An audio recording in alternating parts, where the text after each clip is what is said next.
Assalamualaikum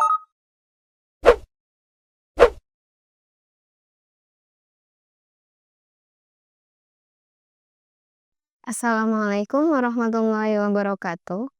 Perkenalkan, nama saya Khoira Mahbubah. Saya merupakan salah satu dosen pendidikan ilmu pengetahuan alam, Fakultas Keguruan dan Ilmu Pendidikan, Universitas Islam Lamongan, dengan NIDN 07 20 05 8606. Pada kesempatan ini, akan memaparkan pernyataan diri dosen dalam unjuk kerja Tridharma Perguruan Tinggi untuk mata kuliah Fluida yang ada pada unsur pengajaran saya. Mata kuliah yang saya ampu yakni Fluida memiliki bobot 3 SKS dengan kode mata kuliah KKIPA 24409. Mata kuliah ini merupakan mata kuliah wajib yang diajarkan di semester 3. Deskripsi mata kuliah Fluida adalah membahas tentang karakteristik fluida, prinsip fluida statis dan dinamis, sifat-sifat khas pada zat cair dan fluida yang berbentuk gas atau yang dikenal dengan teori kinetik gas, konsep dasar termodinamika, serta menyelesaikan permasalahannya dalam bidang IPA. Perkuliahan dilaksanakan dengan pemodelan, presentasi, diskusi, dan praktikum. Penerapan mata kuliah fluida yang sering kita jumpai pada kehidupan sehari-hari. Sehingga, setelah mempelajari konsep fluida, diharapkan mahasiswa dapat menyelesaikan permasalahan yang bersifat kontekstual. Capaian pembelajaran dari mata kuliah fluida antara lain yaitu mampu memahami konsep fluida dalam kehidupan sehari-hari. Yang kedua, mahasiswa mampu menguasai konsep substansif, konsep dasar fluida, sifat-sifat fluida statis dan dinamis, sifat-sifat khas zat cair, dan konsep dasar termodinamika, serta penerapannya untuk memecahkan masalah dalam kehidupan sehari-hari. Yang ketiga, mampu memecahkan permasalahan konsep fluida secara matematis dengan penuh rasa tanggung jawab, serta mendemonstrasikan sikap ilmiah dan mandiri selama proses perkuliahan. Yang keempat yaitu mahasiswa mampu menunjukkan kinerja mandiri, mengambil keputusan secara tepat, dan bisa bekerja secara individu maupun dalam tim. Pada mata kuliah Fluida, saya menggunakan beberapa referensi untuk pembelajaran mata kuliah ini. Salah satunya yaitu dari buku Serway, kemudian Giancoli, Curley, dan sebagainya. Kegiatan pembelajaran yang saya tampilkan menerapkan model pembelajaran berbasis masalah dengan strategi diskusi dan praktikum. Dengan berdiskusi, dapat melatihkan keterampilan berpikir kritis mahasiswa. Melalui praktikum, mahasiswa dapat memiliki keterampilan proses sains. Topik kegiatan pembelajaran yang saya demonstrasikan yaitu kalor. Model pembelajaran yang saya terapkan adalah model pembelajaran berbasis masalah atau yang dikenal dengan problem based learning.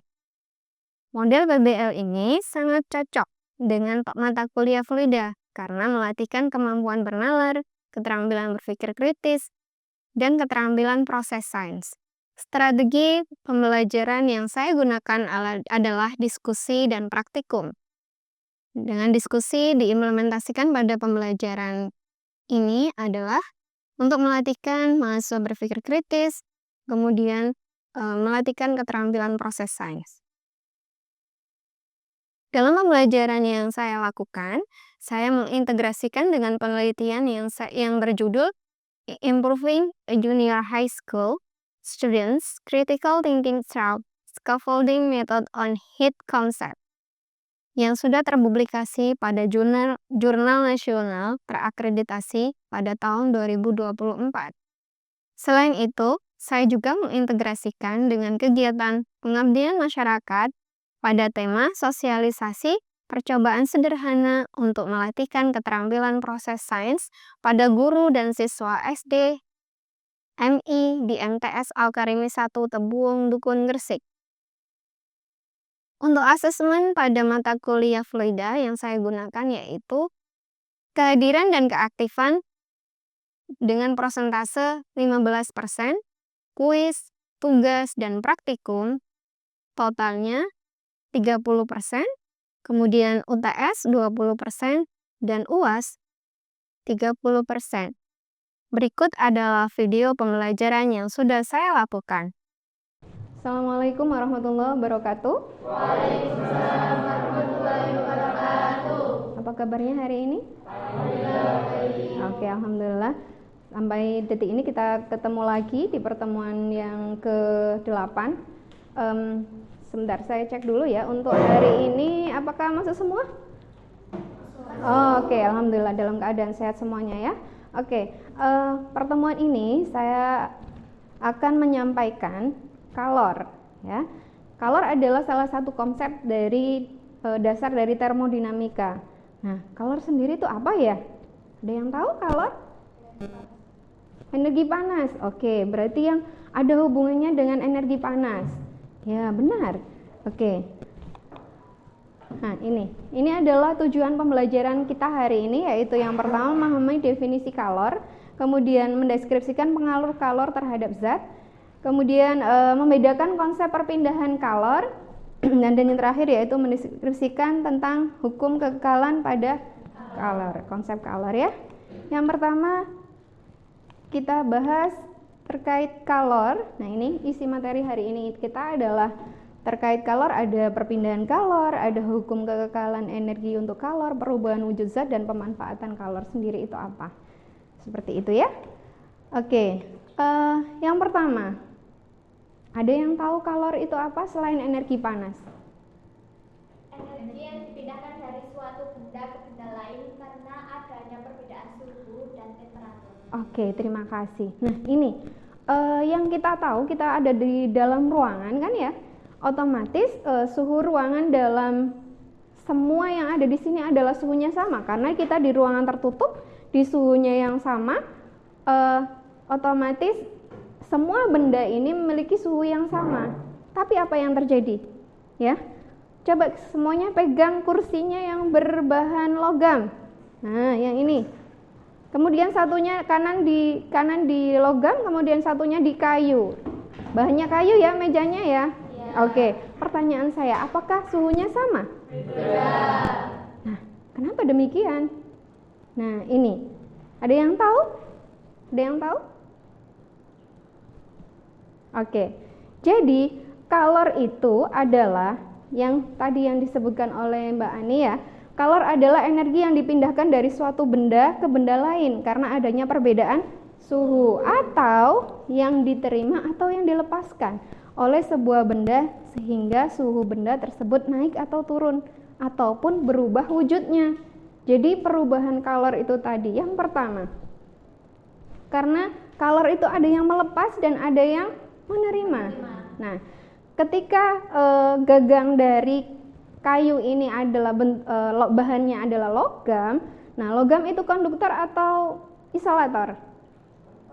Konduktor. Nah, kalau kayu isolator, yaitu kalau konduktor berarti penghantar panas. Nah, memiliki kecepatan perantara yang berbeda sehingga seperti suhunya tidak sama, padahal logikanya kalau pada di ruangan yang sama maka memiliki suhu yang sama. Oke, good. Itu butuh dicatat itu ya. Nah, itu. Jadi ketika melepas dan menerima kalor tergantung bahannya. Kalau konduktor berarti memiliki kecepatan melepas dan menerima kalor yang lebih cepat seperti itu. Oke. Kemudian ya, ini kalor ya. Apabila sebuah zat menerima kalor, maka mengalami peningkatan temperatur. Namun jika zat tersebut melepas kalor, maka akan mengalami penurunan temperatur. Nah, itu tadi ya, ketika kalor itu diberikan, dinaikkan ya, kalor itu diterima atau dilepas ya. Dengan dinaikkan suhunya, maka bagaimana kalor itu? Seperti itu. Nah, ini ada bagaimana kita bisa mengukur ya, mengukur kalor yang dilepas dan yang diterima. Nah, dalam hal ini Q itu adalah kalor energi kalor yang dilepas atau yang diterima oleh suatu zat itu kita bisa ukur. Ya, tadi kecepatan dan keterlambatan perantara atau yang disebut dengan konduktor tadi, perantaranya tadi, ketika konduktor maka kecepatannya lebih cepat untuk menerima dan melepas kalor, seperti itu. Nah, kalau isolator berarti kecepatannya lebih lambat. Oke, good. Seperti itu. Nah, ini salah satunya. Massa juga mengaruhi, tidak hanya bahannya tetapi massanya juga. Nah, kalau kita memanaskan air dengan massa 1 kg dengan 2 kg, maka akan berbeda juga kecepatan melepas dan menerima kalor, seperti itu. Kemudian, nah inilah satu lagi yang mempengaruhi, yaitu kalor jenis zat. Nah, ini ada pada kehidupan sehari-hari itu ada ya, ada panci yang di dalam di dapur itu ya, ada macam-macam bahannya. Ada yang namanya panci presto, ada yang panci yang stainless. Nah, itu pengaruh bahannya yaitu kalor jenis tadi yang berpengaruh, seperti itu. Kemudian adalah delta T atau perubahan suhu atau perubahan temperatur. Iya, ketika suhunya ini dinaikkan dalam keadaan T0-nya atau suhu awalnya berapa, kemudian dinaikkan, nah itu juga perubahan suhunya mempengaruhi kalor yang diterima dan dilepas. Oke. Kemudian ada jenis kalor yang kedua, yaitu ada kalor laten. Apa itu kalor laten? Nah, jika suatu zat menerima atau melepaskan kalor, pada awalnya akan terjadi perubahan temperatur atau suhu ya. Namun demikian, suatu zat akan tercapai keadaan jenuh dan menyebabkan perubahan fase. Nah, ini adalah kalor laten. Gitu ya. Q itu adalah simbol dari kalor saja ya, kalor. Kemudian kalor laten itu adalah H1, seperti itu. Nah, ini untuk integrasi penelitian yang sudah terpublikasi yang terkait pada pembelajaran ini adalah Improving Junior High School Students Critical Thinking Through Scaffolding Method on Heat Concept. Jadi pada konsep kalor atau dalam bahasa Inggrisnya heat adalah ada yang menerima dan melepas. Siapa yang harus menerima dan yang melepas, kecepatannya siapa? Dipengaruhi yang tadi, ada kalor jenis, kemudian ada perubahan suhu. Suhu awal ketika sebelum dipanaskan dan sesudah dipanaskan itu akan berbeda. Seperti itu. Kemudian, nah ini perpindahan kalor. Nah, perpindahan kalor ini adalah salah satu konsep di mana kita tahu zat itu ada tiga. Apa saja? Nah, oke, padat, cair, dan gas. Nah, 3 zat itu mengalami kecepatan menerima dan melepas kalor yang berbeda. Nah, ini ada yang perpindahan kalor. Jadi yang berpindah adalah kalornya. Seperti itu. Yang pertama yaitu perpindahan kalor secara konduksi. Nah, ini salah satu contohnya. Yang ini ya. Yang di gambar sebelah kiri itu ya, ditunjukkan bahwasanya itu ada gambar apa itu? Mentega. Oke, itu ya sedang masak. Itu dilelehkan, dipanaskan ya, yang jelas ya, itu di atas kompor gitu ya, dipanaskan. Mentega itu yang wujudnya awalnya apa? Oke, good. Padat, kemudian dipanaskan, maka dia akan mencair. Lah, itu meleleh, nah itu akan habis. Akan berubah dari zat padat berubah menjadi itu ya, itu mencair akhirnya. Nah, ini adalah salah satu perpindahan kalor secara konduksi. Nah, perpindahan kalor secara konduksi merupakan perpindahan panas melalui zat padat yang tidak disertai perpindahan partikel dari benda padat tersebut. Ingat, ketika konstruksi atau pembentuk partikel dari zat padat sendiri itu adalah sifatnya teratur. Ya. Nah, oleh karena itu tidak disertai partikel benda padat tadi. Gitu. Nah, contohnya itu mentega yang dipanaskan di wajan akan meleleh atau mencair karena panas. Kemudian ada knalpot motor menjadi panas saat mesin dinyalakan. Iya? Iya, bener ya? Knalpot itu yang luarnya awalnya dingin kemudian akan dipengaruhi. Panas dari mana asalnya? Dari mesin. Iya, perpindahan kalor dari mesin tadi berpindah ke knalpot. Seperti itu. Itu adalah salah satu perpindahan kalor. Nah, kemudian yang kedua. Nah, ini. Yang kedua adalah perpindahan kalor secara konveksi. Nah, konveksi ini perpindahan kalor secara konveksi merupakan perpindahan panas melalui aliran partikel perantaranya ikut berpindah. Nah, contohnya yaitu terjadinya angin darat dan angin laut. Nah, kalau di pantai jam segini semilir ya, itu angin apa kalau siang gini? Angin darat. Oke, angin darat. Kalau malam, nah itu adalah proses perpindahan kalor dari darat ke laut, laut ke darat, seperti itu. Di malam hari adalah angin laut, seperti itu. Nah ini adalah prosesnya. Itu di situ ada siklusnya, ada angin laut dan angin laut dan angin darat, ya seperti itu.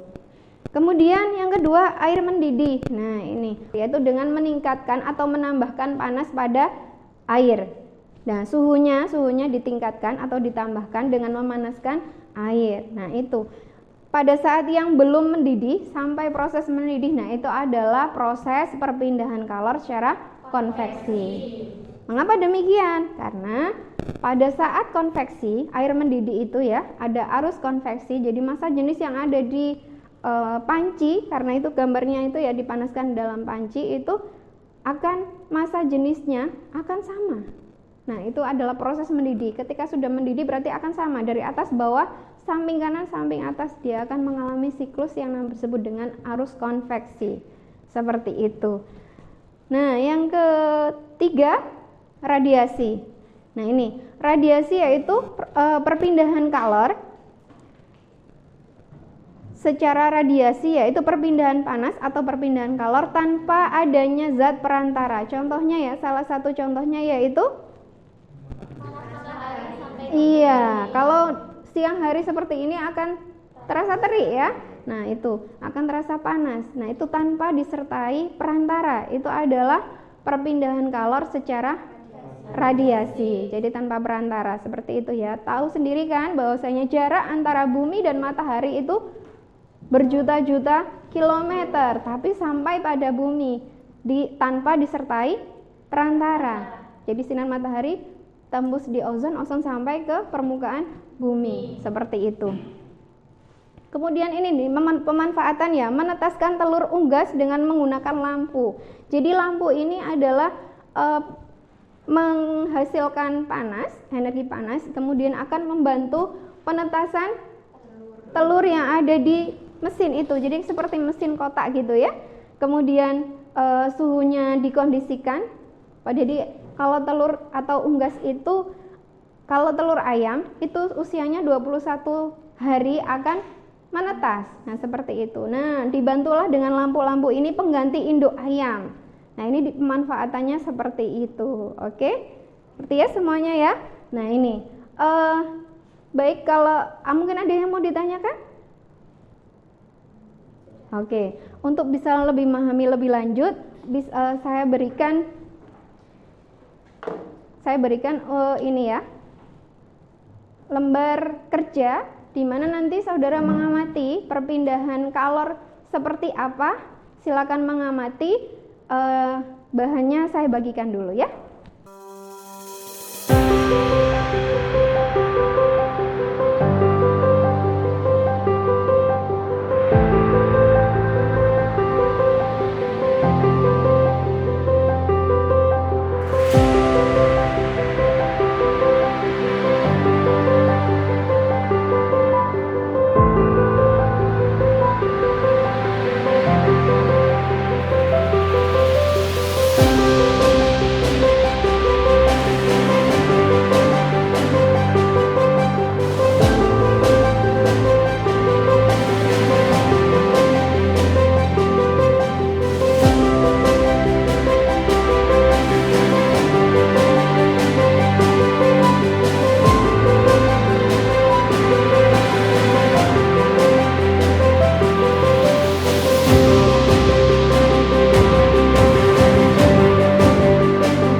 sudah, lembar kerjanya kan sudah dikerjakan, sudah berdiskusi.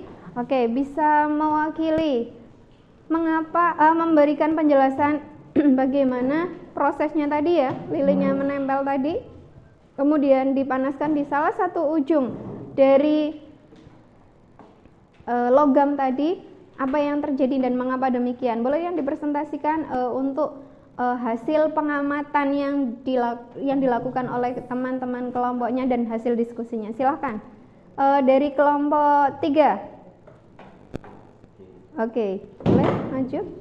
Oke.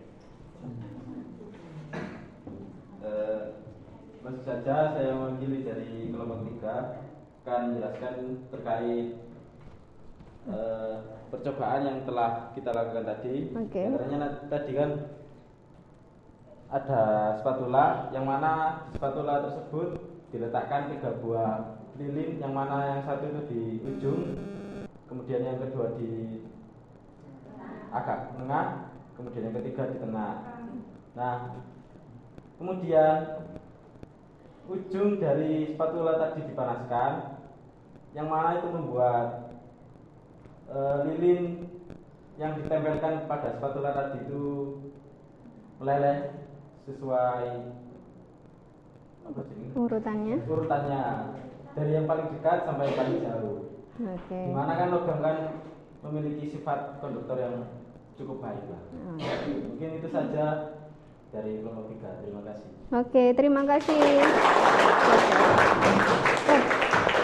Oke, itu hasil pengamatan dan diskusi. Nah, bagaimana secara mikroskopik proses yang sudah diamati tadi kan secara kasat mata. Nah, secara mikroskopik seperti apa? Oke, bisa saya tunjukkan.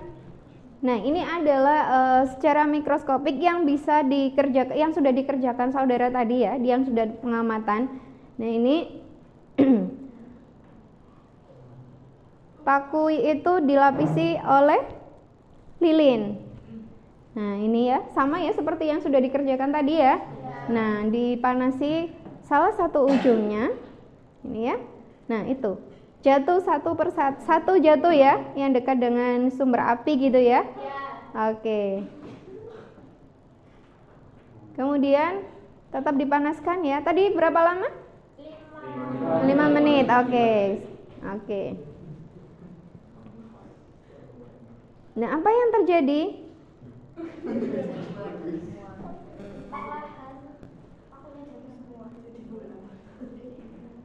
Nah, ini adalah yang terjadi.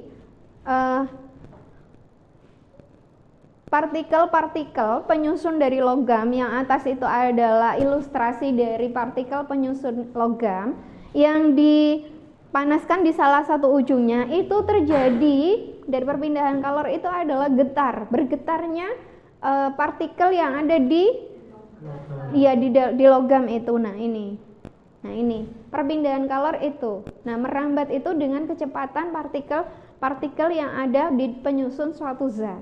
Nah, dari ini adalah peristiwa perpindahan konduksi. Jadi di ujungnya, di salah satu ujungnya itu dipanaskan, kemudian partikelnya bergetar sehingga partikel yang satu jadi bergerak gitu ya, bergetar, kemudian mempengaruhi sampingnya lagi, sehingga itu adalah perpindahan kalornya. Nah, salah satu indikatornya yaitu jatuhnya lilin yang ada di logam tadi, seperti itu. Oke. Itu ya, itu adalah hasil pengamatan yang sudah saudara lakukan tadi. Kegiatan pembelajaran ini sudah pernah kami sosialisasikan sebagai kegiatan pengabdian masyarakat ya, terkait sosialisasi percobaan sederhana seperti yang saudara lakukan tadi. Nah, untuk melatihkan keterampilan proses sains pada guru dan siswa SDMI di MTS Al-Karimi 1 Tebuwong Gresik. Nah, seperti itu. Jadi dengan percobaan yang sederhana, dengan alat-alat yang ada di dalam kehidupan sehari-hari yang sangat sederhana sekali, itu bisa melatihkan keterampilan proses sains, kemudian bernalar, kemudian cara berkomunikasi, berdiskusi dengan satu dengan yang lainnya, seperti itu. Kemudian pemanfaatan kalor. Nah, ini ya yang sudah saya beri di Ini adalah salah satu pemanfaatan kalor ya tadi pada kehidupan sehari-hari. Pemanfaatan kalor ya, karena ada namanya konduktor dan isolator, ada perantara baik dan ada yang perantara buruk untuk penghantar panas. Yang pertama yaitu lemari es atau kulkas. Nah, prinsip kerja lemari es adalah mengambil kalor yang ada di dalam ruang lemari es, selanjutnya melepaskannya keluar sehingga suhu di dalam es itu menjadi turun. Jadi pada dasarnya kulkas itu ya, yang di dalamnya itu dingin tetapi luarnya panas. Jadi menyerap kalor dan melepas kalor. Jadi luarnya itu akan panas. Coba nanti diamati di rumah ya, seperti apa. Cara itu adalah salah satu pemanfaatan dan cara kerja kulkas itu seperti itu. Jadi dalamnya akan selalu dingin. Oke, demikian untuk pembelajaran hari ini, perkuliahan hari ini. Semoga bermanfaat. Saya ucapkan terima kasih untuk hari ini. Akan disambung lagi di pertemuan yang akan datang. Untuk tugas akan saya lampirkan di Google Classroom. Jadi nanti akan saya lampirkan tugasnya untuk dikerjakan secara individu. Seperti itu ya. Semoga hari ini apa yang kita pelajari hari ini bermanfaat. Amin. Saya tutup. Assalamualaikum warahmatullahi wabarakatuh. Waalaikumsalam warahmatullahi wabarakatuh. Oke. Demikian video pembelajaran dari saya terkait kalor pada mata kuliah fluida. Semoga bermanfaat. Terima kasih. Wassalamualaikum warahmatullahi wabarakatuh.